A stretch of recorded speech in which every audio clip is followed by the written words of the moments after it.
बच्चों, आज के लेक्चर में प्रकाश का परावर्तन तथा दर्पण व दर्पण के प्रकार व दर्पण के महत्वपूर्ण बिंदु परिभाषाएं इनके विषय में जानेंगे।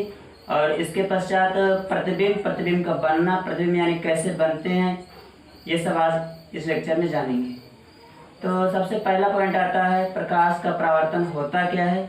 इसके पहले के लेक्चर में हमने आप लोगों को प्रकाश के विषय में जानकारी दे दिया था कि वास्तव में प्रकाश है क्या। फिर अब इस लेक्चर में प्रकाश का परावर्तन आप लोगों को पढ़ाएंगे।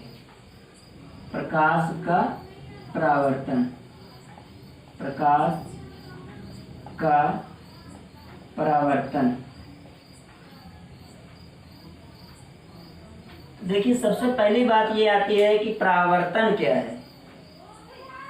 परावर्तन कहने का मतलब ये है कि जैसे आप लोग क्रिकेट खेलते हैं, तो क्रिकेट खेलते हैं तो जब बॉल आई, बैट से टकरा कर वापस चली गई, तो इसे कहेंगे परावर्तित हो गई।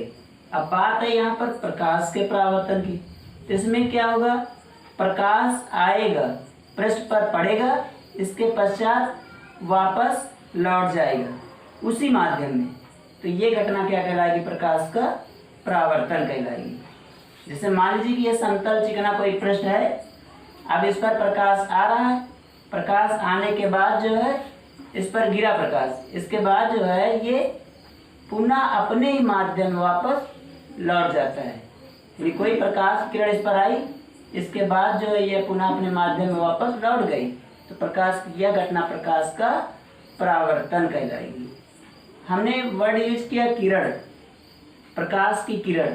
तो किरण क्या होती है, क्योंकि पहले बताया गया है कि प्रकाश सीधी सरल रेखा में गति करता है या चलता है। तो सीधी सरल रेखा में, एक सीधी सरल रेखा में जो प्रकाश चलता है, तो वो जो रेखा है वो रेखा किरण कहलाएगी। तो यहाँ पर देखिए परावर्तन, जैसे मान लीजिए कि यहाँ पर ये कोई समतल चिकना पृष्ठ है, इस पर एक ये प्रकाश की किरण आ रही है, तो ये कौन सी किरण कहलाएगी, आपतित किरण कहलाएगी। ये जो तीर का निशान बना है, तीर का निशान ये दर्शाता है कि प्रकाश की किरण किस दिशा में जा रही है। तो यहाँ पर देखिए, अगर तीर का निशान ऊपर बना देते तो प्रकाश किरण ऊपर की दिशा में जाती, क्योंकि तीर का निशान इस दिशा में बना तो प्रकाश किरण इधर आ रही। तो ये कौन सी किरण कहलाएगी, आपतित किरण, आपतित किरण। अब देखिए, ये समतल चिकना पृष्ठ है, इसके पीछे के जो भाग है इसको जो है रेड ऑक्साइड से पॉलिश कर दिया। जब इसको रेड ऑक्साइड से पॉलिश कर दिया तो ये क्या हो जाएगा, परावर्तक पृष्ठ, परावर्तक पृष्ठ। अब आपतित किरण परावर्तक पृष्ठ के जिस बिंदु पर गिरती है उसे आपतन बिंदु कहते हैं, आपतन बिंदु। इसके पश्चात यही किरण जो है अपने माध्यम में वापस लौट जाती है। जैसे मान लीजिए ये प्रकाश की किरण क्या हुई, परावर्तित हो गई, तो ये तीर निशान इधर बना, अर्थात प्रकाश किरण इस डायरेक्शन में आ रही है, इसे क्या कहेंगे, परावर्तित किरण, परावर्तित किरण। अब देखिए, ये जो आपतन बिंदु है, आपतन बिंदु इस परावर्तक पृष्ठ के सापेक्ष 90 अंश के कोण बनाते हुए अगर कोई एक रेखा खींच दे आपतन बिंदु से, तो ये 90 अंश का कोण बन रहा है पूरा, ये पूरा जो कोण बन रहा है 90 अंश, तो ये क्या कहलाएगा, अभिलंब, अभिलंब। तो इस प्रकार से यहाँ पर अभिलंब और आपतित किरण के मध्य एक कोण बन रहा है, ये आपतन कोण कहलाएगा, आपतन कोण। और इसे स्मॉल आई से प्रदर्शित करते हैं। ठीक उसी प्रकार परावर्तित किरण और अभिलंब के मध्य एक कोण बन रहा है, इसे परावर्तन कोण कहेंगे, परावर्तन कोण। इसे स्मॉल आर से प्रदर्शित करते हैं। तो इस प्रकार से देखिए प्रकाश की किरण इसी माध्यम में आ रही है और इसी माध्यम वापस जा रही है। तो इस प्रकार यह घटना प्रकाश का परावर्तन कहलाएगी। तो प्रकाश का जो परावर्तन होता है ये कितने प्रकार का होता है? तो ये 2 प्रकार का होता है। एक तो हो जाएगा आपका नियमित परावर्तन, नियमित परावर्तन, और दूसरा हो जाएगा आपका अनियमित परावर्तन, अनियमित परावर्तन। तो देखिए नियमित परावर्तन क्या होता है? जो हमने ये बताया ये क्या है? नियमित परावर्तन, अर्थात जब 2 या 2 से अधिक समांतर प्रकाश की किरणें किसी पृष्ठ पर आपतित होती हैं, इसके पश्चात जब वो किरणें परावर्तित होती हैं तो परावर्तित होने पर भी अगर वो किरणें एक दूसरे के समांतर हैं तो ऐसे परावर्तन को नियमित परावर्तन कहते हैं। यहाँ पर देखिए एक ही प्रकाश की किरण आ रही थी, इसी के समांतर अगर कोई दूसरी प्रकाश की किरण यहाँ पर आपतित हो रही है ये, तो इसके लिए आपका बिंदु ये होगा। फिर ये परावर्तित ऐसे हो रही है तो ये परावर्तित किरण हो गई। तो देखिए जब समांतर आपतित होती थी इस प्रकार समांतर परावर्तित भी हो रही, और ये जो अभिलंब है ये अभिलंब भी एक दूसरे के समांतर है। तो ऐसे परावर्तन को नियमित परावर्तन कहते हैं। अब देखेंगे अनियमित परावर्तन क्या होता है। अनियमित परावर्तन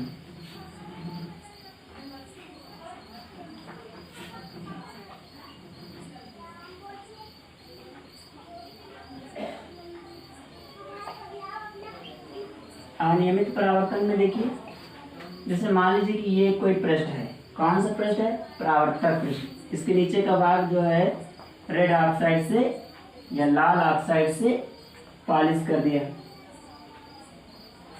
रेड ऑक्साइड से पॉलिश कर दिया। तो यहाँ पर देखिए जब 2 या 2 से अधिक प्रकाश किरणें समांतर तो आपतित हो जाती है, इसके बाद जब परावर्तित होती है तो एक दूसरे के समांतर ना रहे इस तरह से, तो ऐसे परावर्तन को अनियमित परावर्तन कहते हैं। अर्थात जब 2 या 2 से अधिक प्रकाश की किरणें समांतर आपतित हो जाती हैं इस वह समांतर परावर्तित नहीं होती हैं, तो ऐसे परावर्तन को अनियमित परावर्तन कहते हैं। और इनकी जो अभिलंब होते हैं वो भी क्या होते हैं? असमांतर होते हैं। तो अनियमित परावर्तन आप लोगों को समझ में आ गया। अब आते हैं दर्पण पर। दर्पण क्या है?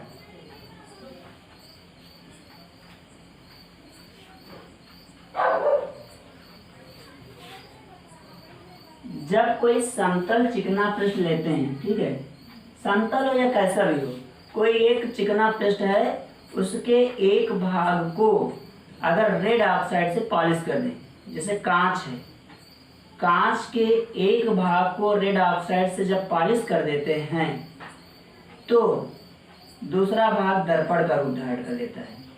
जैसे एग्जाम्पल के लिए मान लीजिए कि ये एक कोई कांच का टुकड़ा है, ठीक, कांच का टुकड़ा तो प्रकाश एक तरफ से दूसरी तरफ प्रवेश कर जाएगा, ठीक। अब इसके पीछे वाले भाग को अगर रेड ऑक्साइड से पॉलिश कर दिया तो ये सामने वाला भाग क्या कहलाएगा? दर्पण कहलाएगा। तो इस प्रकार से दर्पण कितने प्रकार के होते हैं? दर्पण मुख्यतः 2 प्रकार के होते हैं। दर्पण यानी मिरर कितने प्रकार के होते हैं? 2 प्रकार के। एक हो जाएगा आपका समतल दर्पण, समतल दर्पण, और दूसरा हो जाएगा गोलीय दर्पण, गोलीय दर्पण। तो देखिए समतल दर्पण क्या होता है? अर्थात जब कोई समतल पृष्ठ होगा कांच का तो वो क्या कहलाएगा? समतल दर्पण। जैसे कि ये जो आपको जैसे मान लीजिए कांच का पृष्ठ है, तो अगर पूरा ये देखिए समतल है, ठीक, तो इधर भी समतल है, इसको रेड ऑक्साइड से इधर पॉलिश कर दिया तो ये जो सामने वाला भाग है ये क्या कहलाएगा? समतल दर्पण। अब अगला जो पॉइंट आता है वो गोलीय दर्पण का। तो गोलीय दर्पण देखिए, गोलीय दर्पण भी 2 प्रकार के होते हैं। एक होता है अवतल गोलीय दर्पण और दूसरा होता है उत्तल गोलीय दर्पण। तो देखिए अवतल गोलीय दर्पण क्या होता है और उत्तल गोलीय दर्पण क्या होता है। तो अब अवतल दर्पण क्या होता है ये समझेंगे। तो जैसे मान लीजिए कि एक कोई कांच का खोखला गोला ले लीजिए, कांच का कोई खोखला गोला हो गया। अब इसके बाद इसके बाहरी भाग को अगर हम रेड ऑक्साइड से पॉलिश कर दें, ये बाहरी भाग जो है रेड ऑक्साइड से पॉलिश कर दिया,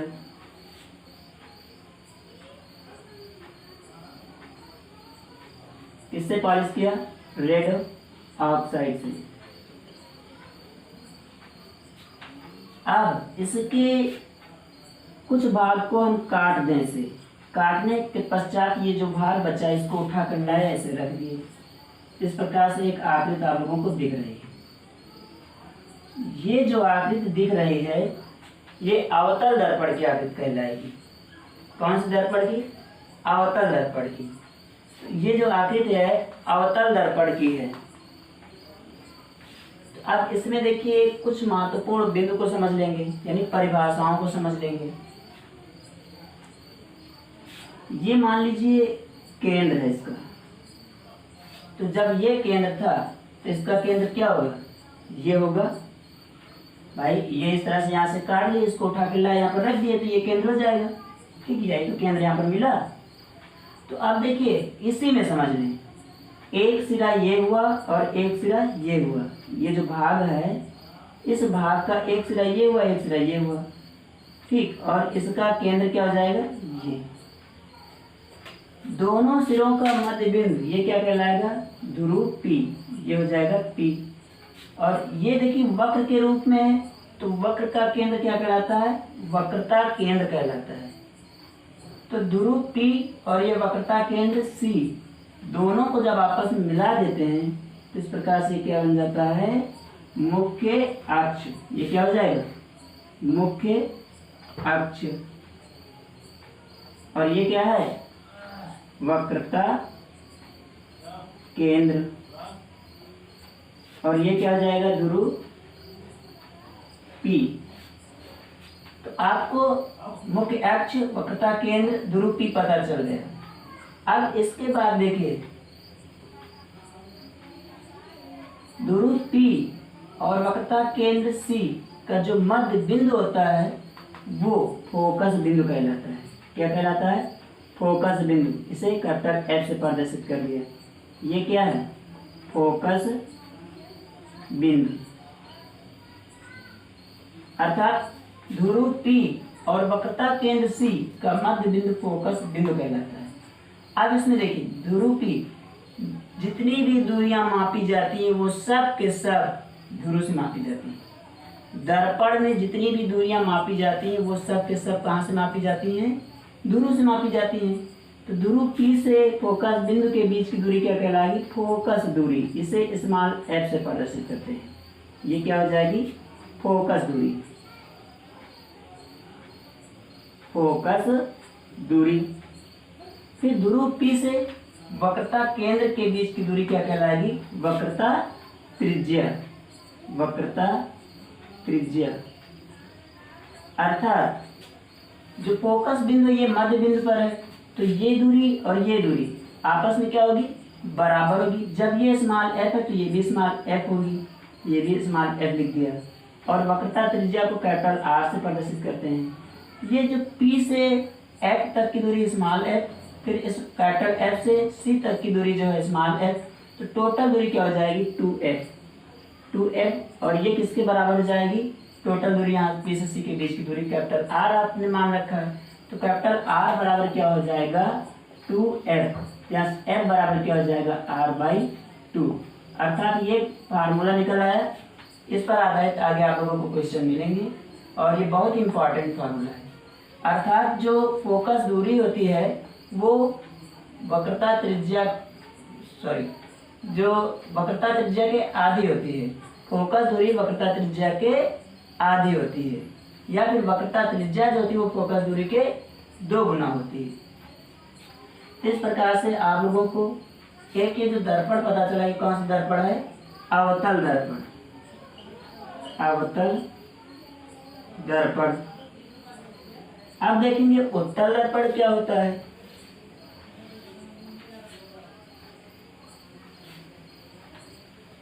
उत्तल दर्पण।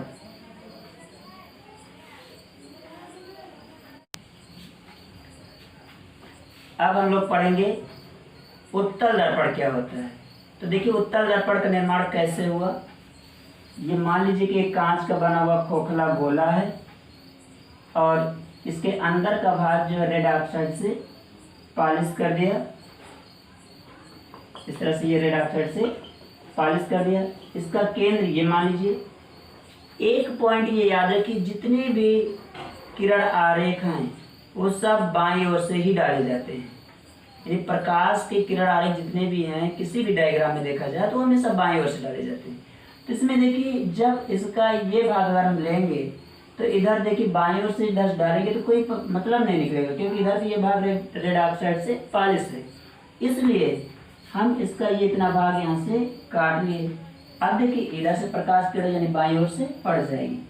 तो देखिए एक सिरा ये हुआ और एक सिरा ये हुआ, दोनों सिरों का मध्य बिंदु ये कहलाएगा। तो ये क्या कहलाएगा, ध्रुव P। और ये वक्र का रूप पूरा, तो वक्र का केंद्र वक्रता केंद्र C। ध्रुव P और वक्रता केंद्र C को मिलाने वाली ये रेखा जो है क्या कहलाएगी, मुख्य अक्ष। मुख्य अक्ष ये क्या है, ध्रुव है। तो वक्रता केंद्र C और ध्रुव P का जो मध्य बिंदु होता है वो फोकस बिंदु कहलाता है। ये क्या है, फोकस बिंदु। सभी दूरियां ध्रुव से मापते हैं। तो यहाँ पर देखिए ध्रुव P से फोकस बिंदु F की दूरी, फोकस दूरी स्मॉल f कहलाएगी। ये क्या हो जाएगी, फोकस दूरी। फोकस दूरी। फिर ध्रुव P से वक्रता केंद्र C के बीच की दूरी क्या कहलाएगी, वक्रता त्रिज्या। वक्रता त्रिज्या इसे कैपिटल R से प्रदर्शित करते हैं। ये क्या हो जाएगी, कैपिटल R। देखिए जब ये मध्य बिंदु है तो ये दूरी और ये दूरी आपस में क्या होगी, बराबर। जब ये स्मॉल f है तो ये भी स्मॉल f होगी। तो ये स्मॉल f मिलकर टोटल दूरी क्या हो जाएगी, 2f। और ये दूरी 2f इसके बराबर हो जाएगी वक्रता त्रिज्या R की। यहाँ से लिख सकते हैं capital R equal to 2f, या f इक्वल टू क्या हो जाएगा, R/2। अर्थात जो फोकस दूरी है वो वक्रता त्रिज्या के आधी है। तो ये कौन सा दर्पण हुआ, उत्तल दर्पण हुआ।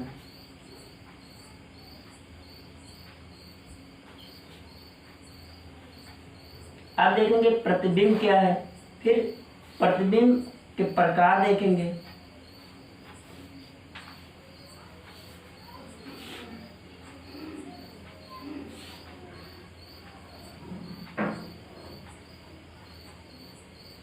प्रतिबिंब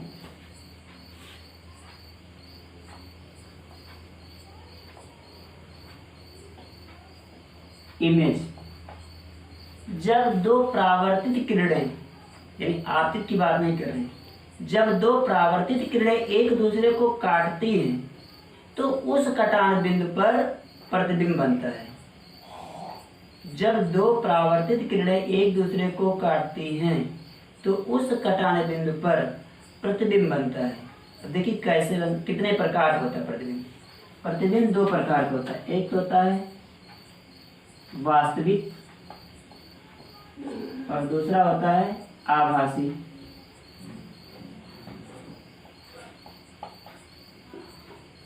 तो वास्तविक क्या होता है, जब दो परावर्तित किरणें एक दूसरे को वास्तव में काटती हैं तो वहां पर वास्तविक प्रतिबिंब बनता है। और जब दो परावर्तित किरणें एक दूसरे को नहीं काटती लेकिन फिर भी आभास किया जाता है कि माना यहाँ पर दोनों परावर्तित किरणें एक दूसरे को काटेंगी, तो वहां पर आभासी प्रतिबिंब बनता है। यानी जो वास्तव में परावर्तित किरणें एक दूसरे को काटती हैं तो वहां पर वास्तविक बन गया प्रतिबिंब। और जब दो परावर्तित किरणों को काटने का आभास किया जाता है तो वहां पर आभासी प्रतिबिंब बन जाता है। तो देखिए वास्तविक प्रतिबिंब कहाँ पर बनता है, कैसे, और आभासी प्रतिबिंब कहाँ पर कैसे बनता है।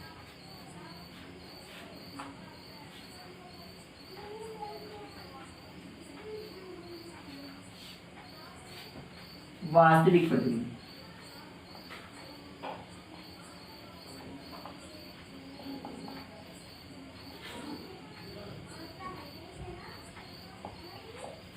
जैसे मान लीजिए कि यहाँ पर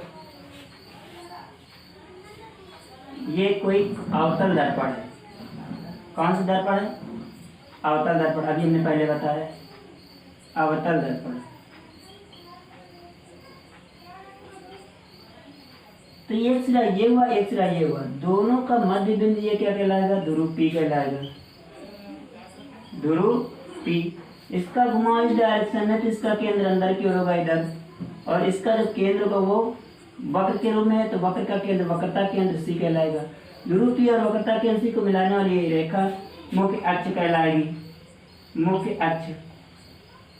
अब इसके बाद चूंकि हमने बताया था जितने भी किरण आरेख हमें सब बाईं ओर से डाले जाते हैं, तो इसमें अगर ये प्रकाश की किरण ये मुख्य अक्ष के समांतर आपतित हो रही है, जब ये समांतर आपतित हो रही है, मान लीजिए यहाँ पर कहीं वस्तु रखी है, ठीक है, ये वस्तु है, तो ये जो प्रकाश की किरण समांतर आपतित हो रही है, तो अब ये जो परावर्तित होगी तो इस तरह से परावर्तित हो गई, तो ध्रुव P और C का जो मध्य बिंदु है फोकस बिंदु अर्थात फोकस बिंदु से ही होकर जाएगी। यानी जब कोई प्रकाश की किरण मुख्य अक्ष के समांतर आपतित होती है तो वह प्रकाश की किरण परावर्तित होने पर फोकस बिंदु से होकर जाती है। अर्थात जब कोई प्रकाश की किरण मुख्य अक्ष के समांतर आपतित होती है तो परावर्तित होने पर वह प्रकाश किरण मुख्य अक्ष को जिस बिंदु पर काटती है उसे फोकस बिंदु कहते हैं। ये फोकस बिंदु जाएगा। अब देखिए ये जो प्रकाश की किरण है ये नीचे की ओर क्यों आपतित होती है, ये परावर्तित होती है, ये ऊपर की ओर क्यों नहीं परावर्तित होती है? क्योंकि इसके पहले बताया जा चुका है आपतन कोण और परावर्तन कोण दोनों आपस में बराबर होते हैं और आपतित किरण और परावर्तित किरण के मध्य में अविलंब होता है। तो अगर देखिए ये क्या है, आपतित किरण है,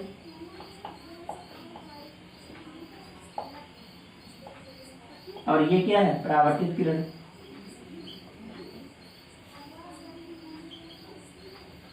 तो इन दोनों के मध्य में क्या होगा, अविलंब। देखिए ये क्या हो जाएगा, अविलंब हो जाएगा। तो इस प्रकार से देखिए ये क्या हुआ, अविलंब।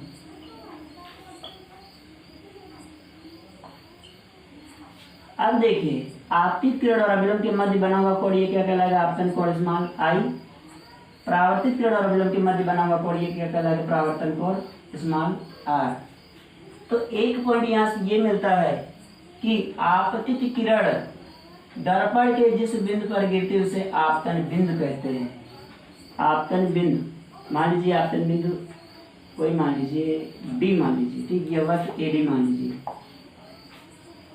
तो आपतन बिंदु और वक्रता केंद्र C को मिलाने वाली रेखा अभिलंब कहलाती है। देखिए आपतन बिंदु और वक्रता केंद्र C को ये रेखा मिला रही है, क्या है, अभिलंब है। अब ध्यान दीजिए, एक तो परावर्तित किरण ये हो गई, दूसरी देखिए अगर मान लीजिए कोई प्रकाश की किरण जो है वक्रता केंद्र से होकर जा रही है तो ये हो जाएगी आपतित किरण।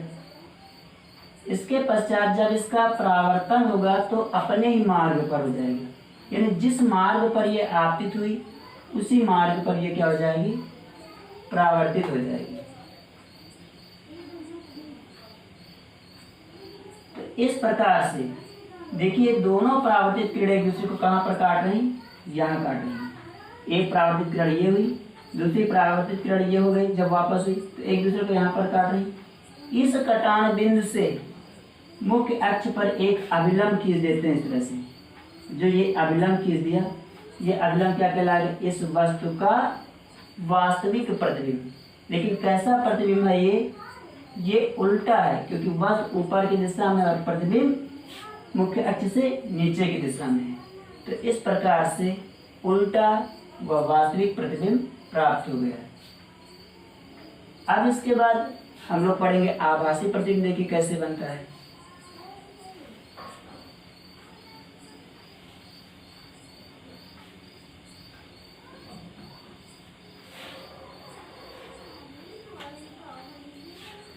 मान लीजिए कि ये कोई उत्तल दर्पण है,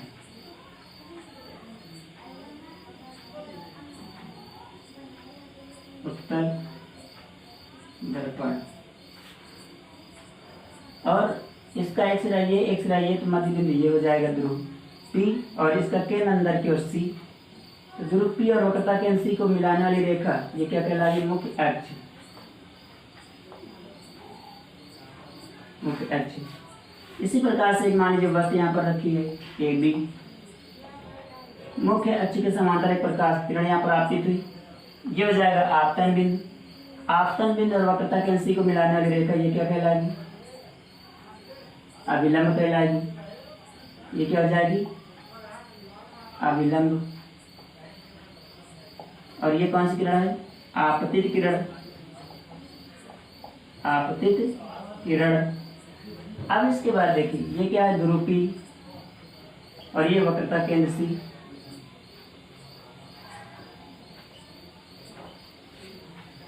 देखिए अभिलंब और आपतित किरण के मध्य बना कोण आपतन कोण स्मॉल I। अब देखिए परावर्तन कोण क्या हो जाएगा? Small r। आपतन कोण के बराबर परावर्तन कोण होता है, तो प्रकाश किरण किस दिशा में मुड़ेगी? ऊपर की दिशा में। तो ऐसे ऊपर की दिशा में चली गई। ये कौन सी किरण कहलाएगी? परावर्तित किरण। परावर्तित किरण। ये क्या हो जाएगा? Small r। तो यहाँ पर देखिए आपतन कोण ये और परावर्तन कोण ये दोनों आपस में क्या हो जाएंगे? बराबर हो जाएंगे।